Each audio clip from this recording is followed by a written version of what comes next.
Selamat siang Sobat Rally. Kali ini episode keempat kita podcast hari ini bersama seorang tamu spesial, yaitu seorang dokter pemerhati lupus dari Bali, Dokter Kambayana. Selamat siang dokter. Selamat siang Ibu. Ya, dokter, ini kita mau sedikit mengetahui kira-kira untuk di daerah Bali untuk pasien penyintas rematik autoimun kira-kira ada berapa ya dokter ya? Kalau penyakit rematik autoimun di Bali kami cukup banyak, dan kalau kita lihat penyebaran, kebetulan di Bali kita ada 4 orang konsultan reumatologi, ya cukup banyak ya dibandingkan dengan daerah-daerah di luar ibu kota, cukup banyak. Apalagi di NTT belum ada, jadi pasien dari NTT juga datang ke Bali, sebagian besar juga datang ke Bali untuk konsultasi dan perencanaan pengobatannya. Nah, kalau kita lihat dari center-center yang menangani autoimun rematik, ya, khususnya lupus, rheumatoid arthritis, dan penyakit rematik autoimun yang lain, itu di Bali cukup banyak. Seperti misalnya di tempat center kami di RSUP Prof Ngurah, kami membuka layanan poli khusus, yaitu di poli reumatologi. Itu rata-rata 80 kunjungan setiap hari. Nah, kami sedang proses registry untuk penyakit autoimun, terutama untuk lupus dan rheumatoid arthritis, tetapi sampai saat ini data pastinya belum kami bisa sampaikan karena belum selesai proses registrinya. Jadi semoga dalam waktu dekat bisa kita menyampaikan berapa jumlah kasusnya. Tetapi kalau dilihat dari jumlah kunjungan, kalau di Rumah Sakit Prof Ngurah saja 60, kemudian di praktek swasta saya juga rata-rata 20-an per hari, dan di praktek mandiri saya juga sekitar 30-an sehari. Saya kira penyakitnya cukup banyak yang ada di Bali ini. Kalau di Bali sendiri dengan masing-masing daerah mempunyai kayak faktor pencetus gitu ya dokter ya. Kalau di Bali sebagian besar jenis penyakit rematik autoimun yang terbanyak apa ya? Ya tetap kalau kita lihat di Bali dari trennya yang paling banyak lupus. Setelah lupus, rheumatoid arthritis, dan sekarang trennya yang mulai meningkat spondilitis, ankylosing spondilitis. Itu trennya mulai kelihatan meningkat juga karena dulu penyakit ankylosing ini belum diketahui obatnya ya, belum ada pengobatan, sehingga pasien juga enggan datang karena tidak mendapatkan pengobatan yang benar. Sekarang mulai ditemukannya obat-obat biologik ya Bu ya. Jadi obat-obat biologik itu sangat membantu, sehingga pasien-pasien ankylosing pun sekarang sudah rutin juga berkunjung ke poliklinik kami. Sudah mulai ada progres ya? Ya, ada mulai progres. Pengobatannya juga sangat spektakuler ya saat ini pengobatannya. Dan masuk BPJS ya? Ya, dan ada beberapa sudah masuk BPJS. Dan obat-obat biologik sekarang di asuransi swasta ya, yang milik pemerintah seperti InHeart, sebagian besar juga sudah masuk, sudah bisa dilayani dengan menggunakan obat biologik ini. Ya, betul Bu. Kemudian melihat peta wilayah Bali dokter, ini kan tersebar ya, jadi lumayan yang di pinggiran begitu, kendalanya bagaimana? Ya, kami di Bali sebenarnya kalau dibandingkan dengan Jawa kan pulau kecil sekali ya. Kecil sekali pulaunya, kemudian penduduknya juga sangat padat, dan kemampuan ekonomi rata-rata masyarakat Bali itu cukup bagus. Jadi untuk berobat saya kira tidak ada masalah. Berobat dengan mandiri dengan tidak menggunakan BPJS pun cukup banyak bisa, dan membeli obat-obat biologik juga cukup mampu. Dan untuk masyarakat yang tidak mampu kita sudah memfasilitasi dengan BPJS juga cukup banyak. Jadi saya kira untuk transportasi yang begitu menyebar di Bali, yang paling jauh Bali kan Singaraja ya Bu ya. Nah, Singaraja. Kalau dari Singaraja ke Denpasar saya kira 1,5 jam sampai 2 jam udah nyampe, dan rata-rata mereka bawa kendaraan sendiri kok. Jadi tidak masalah. Ya. Artinya tidak ini ya, tetap menjadi Ya. kendala berarti. Kemudian dokter, di Bali kan ada suatu komunitas ya dokter, Ya. Karib ya. Sejauh mana sih ini Karib ini memberikan manfaat untuk teman-teman yang berada di Bali dokter? Ya. Nah, kami sebenarnya sejak tahun 2014 udah menginisiasi pembentukan komunitas-komunitas autoimun ya, khususnya lupus. Kami juga ada komunitas khusus lupus, namanya Karib untuk rematiknya, terus kemudian ada juga komunitas untuk lupus. Tetapi ya kebetulan yang ngurus juga penderita, jadi kita juga maklum tidak terlalu aktif ya, mungkin yang lebih aktif justru di osteoporosis itu, dan mereka juga saling mengisi, jadi saling mengisi, dan manfaatnya sangat banyak sekali karena dari komunitas inilah mereka mendapatkan informasi, karena kadang-kadang informasi itu justru pada saat ke dokter dia lupa nanya, penderita lupa nanya, sehingga dengan di komunitas, oh ternyata memiliki gejala seperti ini, harus diapain, dan sanalah mendapatkan solusi akhirnya gitu, sehingga kembali menanyakan ke dokter sehingga mendapatkan penanganan yang baik, Bu. Kalau untuk ketersediaan obat, apakah mengalami kendala berarti selama ini sering kosong? Untuk obat-obat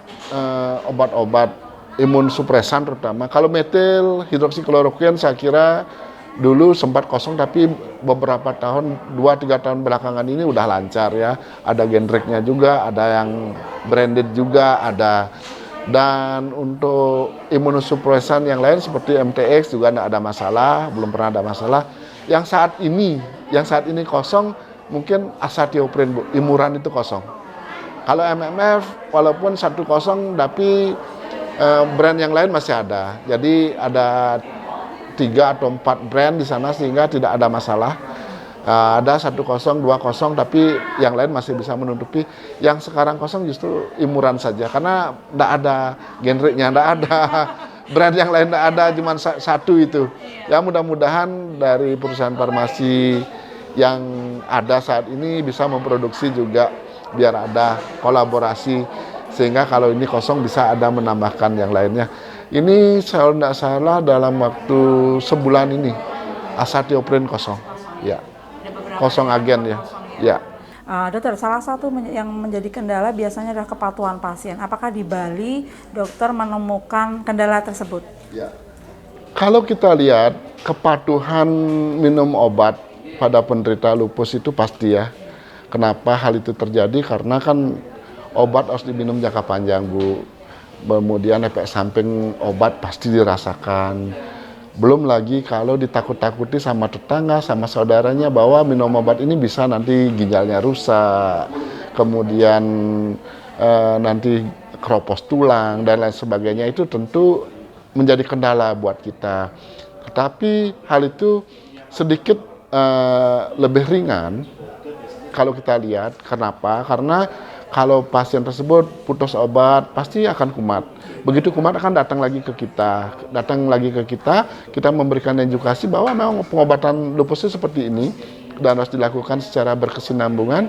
Hal itu akan membuat pasien itu tidak mau lagi untuk flare, Bu. Untuk kumat itu tidak mau lagi, sehingga pasien tersebut akhirnya bisa kita jelaskan kepada pasien tersebut bagaimana seharusnya untuk minum obat. Nah, justru kendala yang paling besar buat kami justru pasien itu sering terjerumus dengan janji-janji palsu bahwa ada herbal, ada pengobatan-pengobatan, teknik-teknik tertentu yang bisa menyembuhkan lupus ini.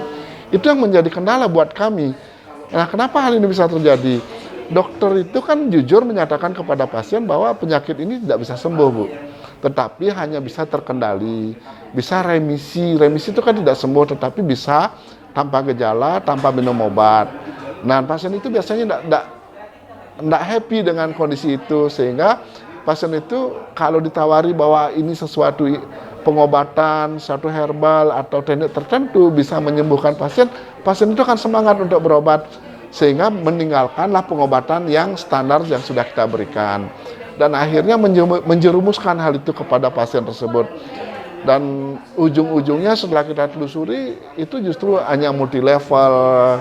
Kemudian itulah yang menyebabkan pasien itu akhirnya justru akan mengeluarkan biaya yang cukup banyak dan tidak sembuh dan kondisinya sangat berat.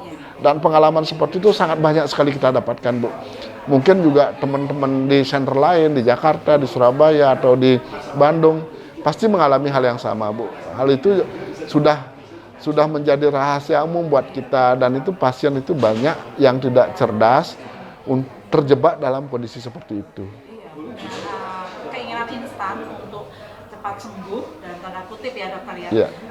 Mereka memilih jalan yang seperti itu, tetapi pada akhirnya banyak teman-teman yang punya pengalaman sudah mengeluarkan biaya banyak, karena itu nggak murah teman-teman, pasti mahal. Kemudian ternyata jatuhnya kembali dan akhirnya kembalinya ke DPR juga, Iya. bukan ke penjual obat. Yang justru kita takutkan kembali dalam keadaan berat. Iya.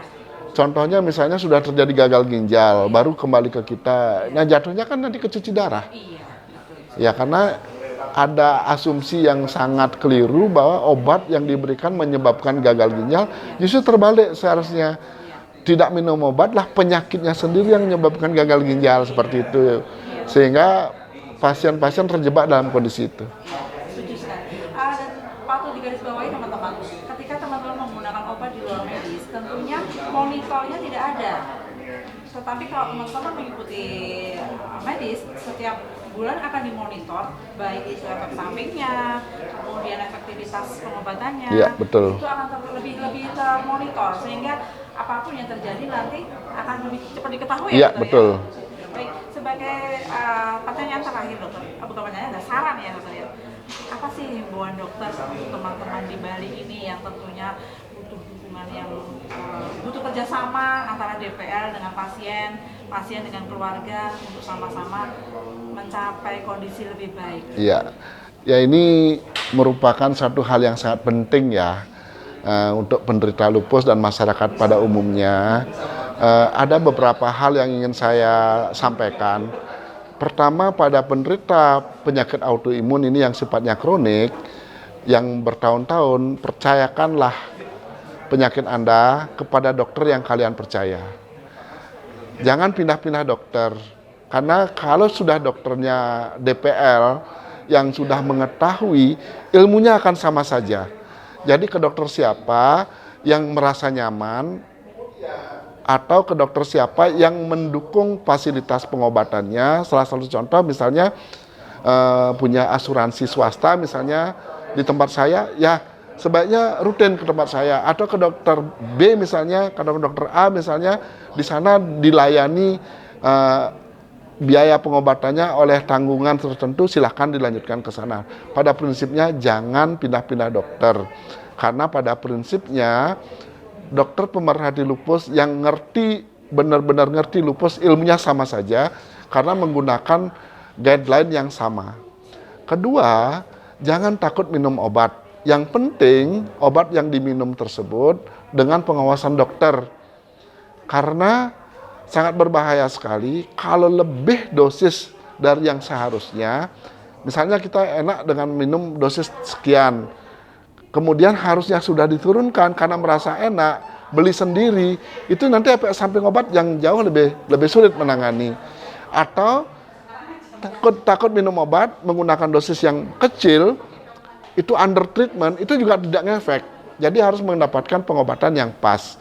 Sehingga sebaiknya kalau sudah mendapatkan pengobatan, harus mendapatkan monitor juga ke dokter yang sudah dipilih.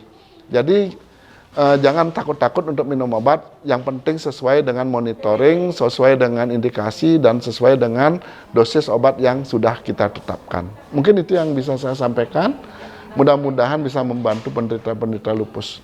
Terima kasih sekali Dr. Campbell, sangat jelas, sangat gamblang ya teman-teman ya, bahkan dari herbal bagaimana, kemudian bagaimana terapi yang seharusnya Dr. Campbell sudah menjelaskan dengan sangat panjang lebar, dan semoga teman-teman bisa mengerti, bisa teredukasi. Akan sangat berbahaya kalau teman-teman melakukan edukasi sendiri ataupun berobat di luar dari apa yang sudah diberikan dokter. Semoga podcast kali ini bisa membuka wawasan dan jangan sampai lagi ada cerita-cerita yang seharusnya bisa dicegah ya, tapi karena ketidaktahuan sehingga menimbulkan peristiwa-peristiwa yang tidak kita inginkan. Terima kasih. Ya, terima kasih Bu. Terima kasih dari Reli. Terima kasih.